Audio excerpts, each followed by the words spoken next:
राजनीतिक हिंसा से जूझता लोकतंत्र। लोकतंत्र के अंदर सबसे गरिमामयी बात क्या है? आम आदमी लोकतंत्र में अपने आप को सुरक्षित पाता है। आम आदमी ये महसूस करता है कि यदि लोकतंत्र में मेरे मानवीय अधिकारों पर कुठाराघात होगा तो संस्थागत तरीके से उनका निराकरण होगा। जहां भी कुठाराघात होगा वो फरियाद लेकर जा सकता है और उसको कहीं न कहीं राहत मिलेगी। दूसरा, यदि अगर वहां राहत नहीं मिलती है तो सिस्टम के तहत वो न्यायिक व्यवस्था के तहत भी दरवाजा खटखटा सकता है। ये लोकतंत्र का सबसे महत्वपूर्ण मुद्दा है।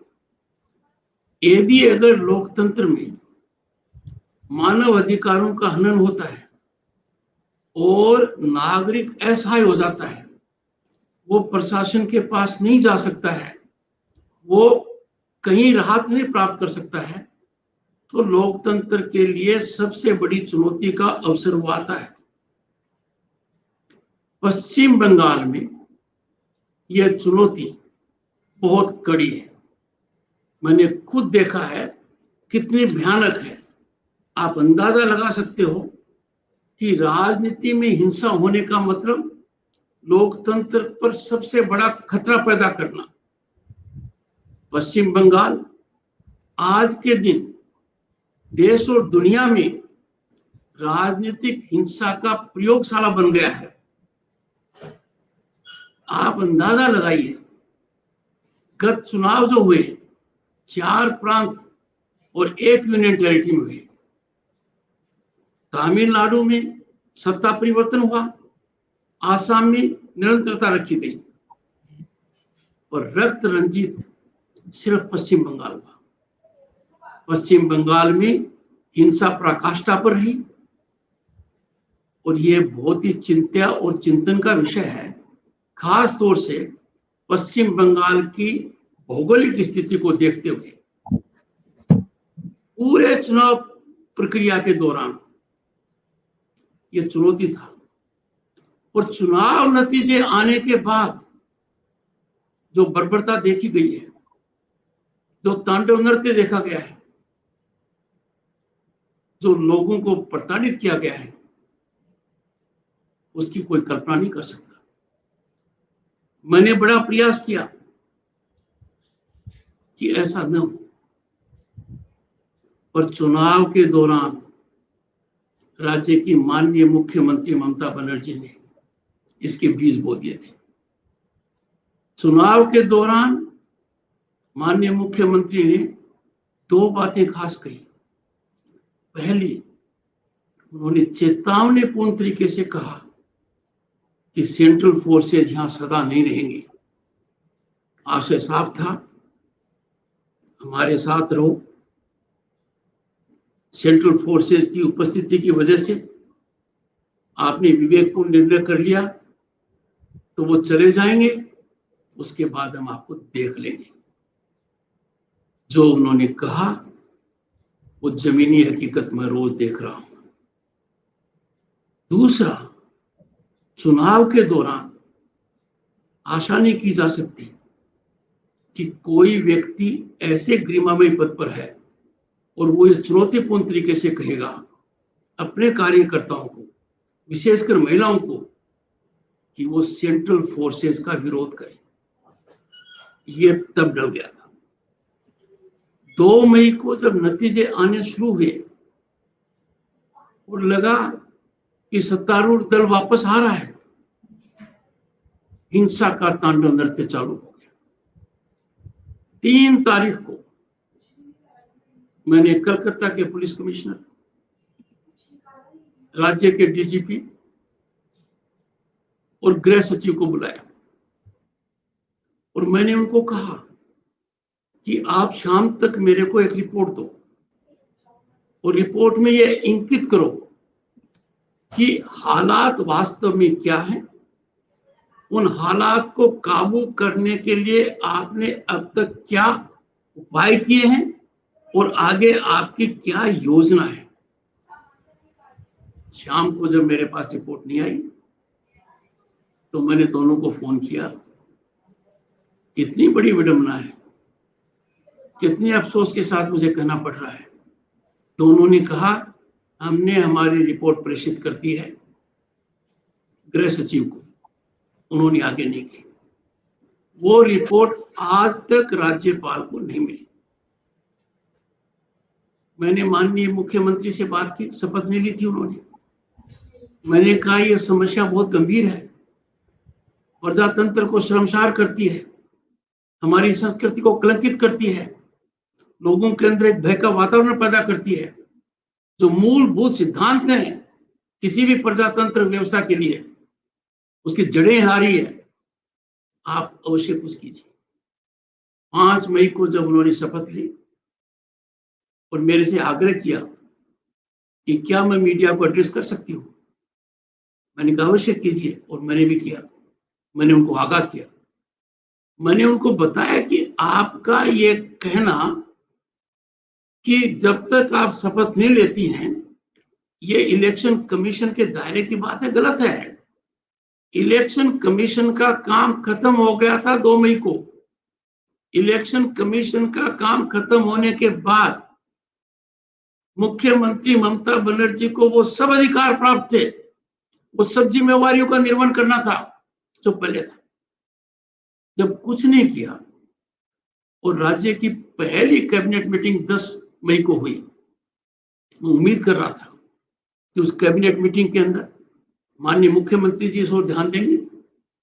जब ध्यान नहीं दिया तो मैंने एक निर्णय किया कि मैं स्वयं राज्य का प्रथम सेवक होने के नाते उन जगह जाऊंगा जो पोस्ट पोल वायलेंस अफेक्टेड एरियाज है।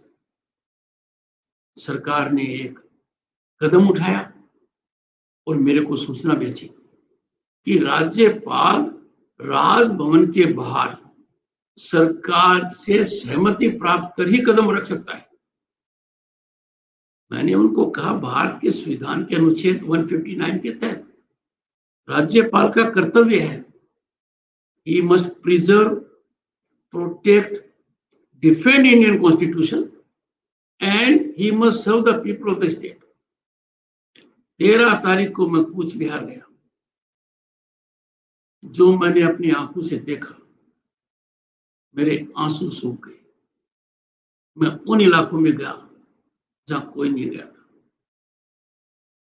लगातार एक के बाद एक हाउसेज वर डिस्ट्रॉयड। लगातार मेरे को लोग बता रहे थे हम रात को घर में नहीं रह सकते।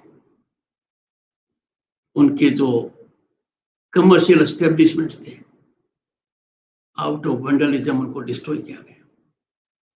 ऐसे हालात में मेरी आंखों में आंखें डालकर जब बच्चियों ने कहा हमारे साथ बहुत बुरा हो रहा है, आप आ गए और बुरा होगा,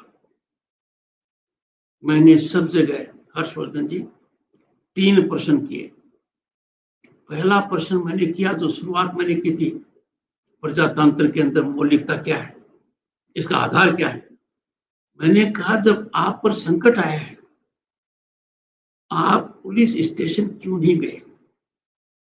सब जगह एक ही बात सुनने को मिली कि हम पुलिस स्टेशन जाएंगे फरियादी बनकर, पर पुलिस स्टेशन से हम वापस आएंगे मुलजिम बनकर, और उसके बाद रात्रि को और उसके पश्चात हमारे साथ जो कुछ होगा उसकी आप कल्पना नहीं कर सकते। मुझे बहुत दुख हुआ। मैंने जानकारी की, it was extreme terror let loose by ruling party goons.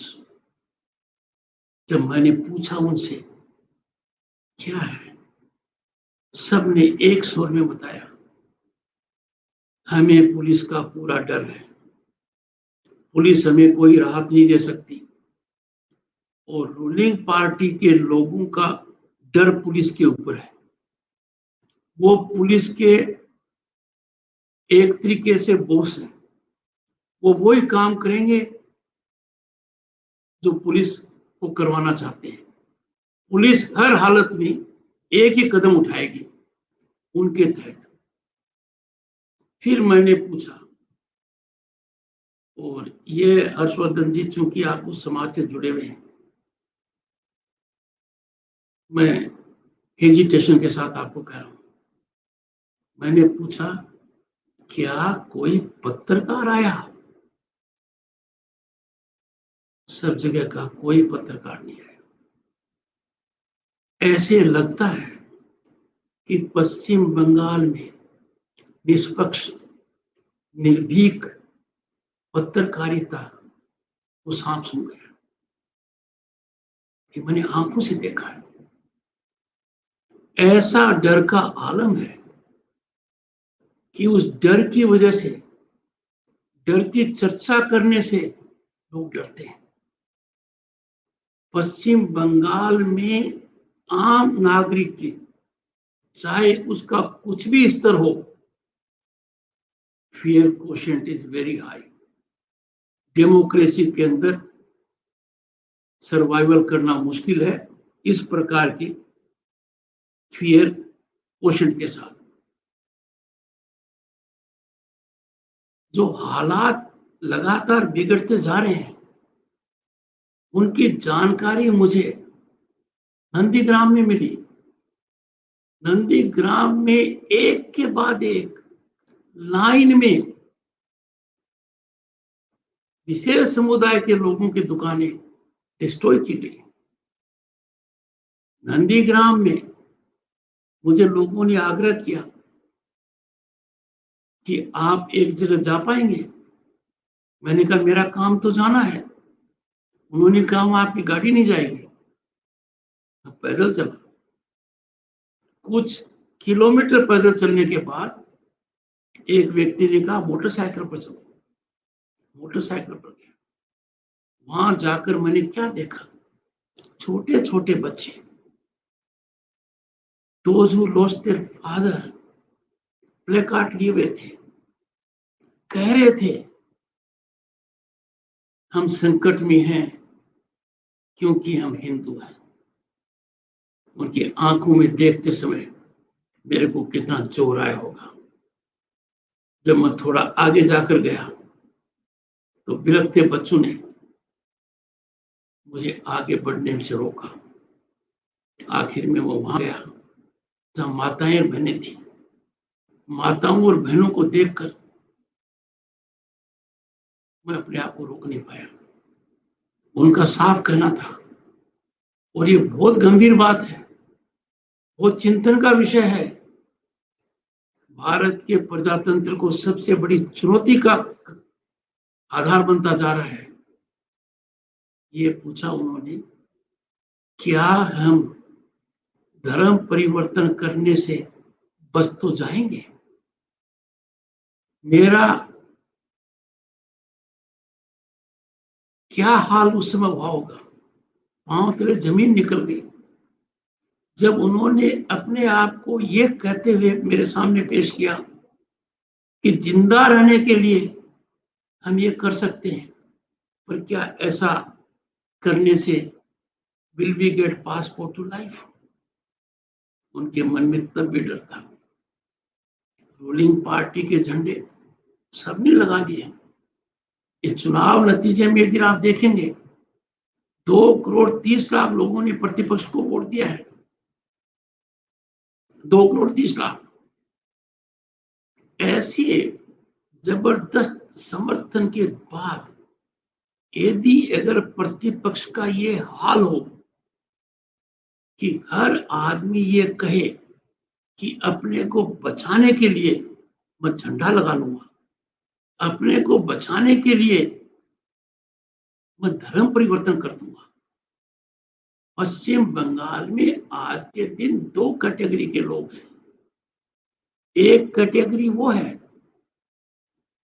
जो चैन की नींद सोता है, पुलिस प्रशासन का कोई भय नहीं है, वो चाहे किसी को आतंकित कर सकता है, कोई कानून उस पर लागू नहीं है। दूसरा, जिसको एक पल का चैन नहीं है, वो दोहरी मार के शिकार, मार के बीच में है। प्रशासन की मार, पुलिस की मार, गून एलिमेंट्स की मार, ये बहुत भयानक है। इसका नतीजा क्या हुआ? इसका नतीजा हुआ कि लोगों ने अपने घर छोड़े, लोगों ने घर छोड़े लाखों की संख्या में। कुछ लोगों को शरण लेनी पड़ी दूसरे प्रांत में। मैं उस प्रांत में गया, आसाम में रणपगली कैंप के अंदर। वहां का दृश्य देखकर दंग रह गया। उन्होंने मुझे क्या कुछ नहीं कहा, मुझे कटघरे में खड़ा किया। क्या हम स्वतंत्र भारत में हैं? क्या हमारे कोई मानव अधिकार नहीं है? और जब एक प्रश्न मेरे सामने पूछा, मैं बहुत चिंतित हूं। वो प्रश्न ये था कि इस पूरे घटनाक्रम की, इस पूरी हिंसा का आधार क्या है? कि दुनिया के सबसे बड़े प्रजातंत्र में आपने ये हिमाकत कैसे कर ली अपनी मर्जी से वोट देने की और हमारे खिलाफ वोट देने की? You have to be punished, you have to be decimated. आपके मन में अब इतना डर डालना पड़ेगा कि आप आने वाले समय में ये सोच भी नहीं पाओ कि अपने विवेक से वोट दे देंगे। प्रजातंत्र कहां रह जाएगा जब इस प्रकार की भयावह स्थिति हो और राज्य के मुख्यमंत्री पूरी तरह से चुपे रखे। 6 सप्ताह का समय निकल गया है, एक शब्द नहीं निकला है। मैंने बहुत आग्रह किया, माननीय ममता बनर्जी, अधिकारियों को सचेत कीजिए, होल्ड देम अकाउंटेबल। उनको कहिए कि आपके क्षेत्र में यदि अगर इस प्रकार का होगा, आप दंडित होंगे। कुछ नहीं किया। इतनी व्यापक हिंसा के बाद, ऐसे घटनाक्रम के बाद,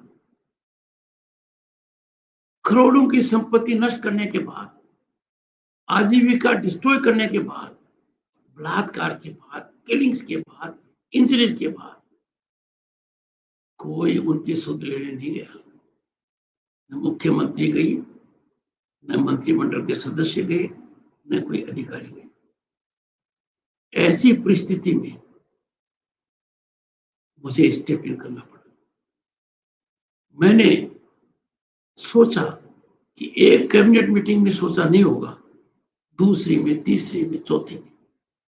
आश्चर्य की बात यह है कि न तो 10 मई को पहली कैबिनेट कमेटी में, न 17 मई को, न 24 मई को, और न 10 जून को इस विषय पर कोई ध्यान नहीं दिया गया। आज भी मैंने माननीय मुख्यमंत्री को पत्र लिखा है कि दुखी मन से आप आकर मेरे से चर्चा कीजिए। This bloodshed has to stop. पर ये रुकने का नाम नहीं ले रहा है। अब ये सेकंड स्टेज में पहुंच गया है। सेकंड स्टेज इस देश ने आज से पहले देखी नहीं थी। सेकंड स्टेज ये है कि व्यक्ति को अपने घर में रहने के लिए टैक्स देना पड़ रहा है। हालात यहां तक हो गए हैं कि कहा जा रहा है आप मालिक हैं, पर अब से आप टेनेंट रहेंगे। अपने घर में आप मालिक नहीं रहेंगे। व्यापार करना है, हमें टैक्स दीजिए। और ये व्यापक स्तर पर हो रहा है। लोगों ने क्या किया बचने के लिए? लाउड स्पीकर से घोषणा चालू कर दी, हमने बीजेपी को वोट देकर गलती की है, हम शर्मिंदा हैं, हम आजीवन टीएमसी को ही देंगे। लाउड स्पीकर से, लाउड स्पीकर के बाद सड़क पर आकर कहना चालू कर दिया। यदि अगर विश्व के सबसे बड़े डेमोक्रेटिक नेशन में एक ऐसा भूभाग है जहां पर इतना बड़ा अत्याचार होता है, तो पीड़ा तो होती है और चिंता भी बहुत ज्यादा होती है। ये जो एक्सटोर्शन मनी का कंसेप्ट चालू किया है, ये बहुत भयानक है। देश की न्यायिक व्यवस्था के समक्ष ये मुद्दा है, राज्य स्तर पर भी है, राष्ट्रीय स्तर पर भी है।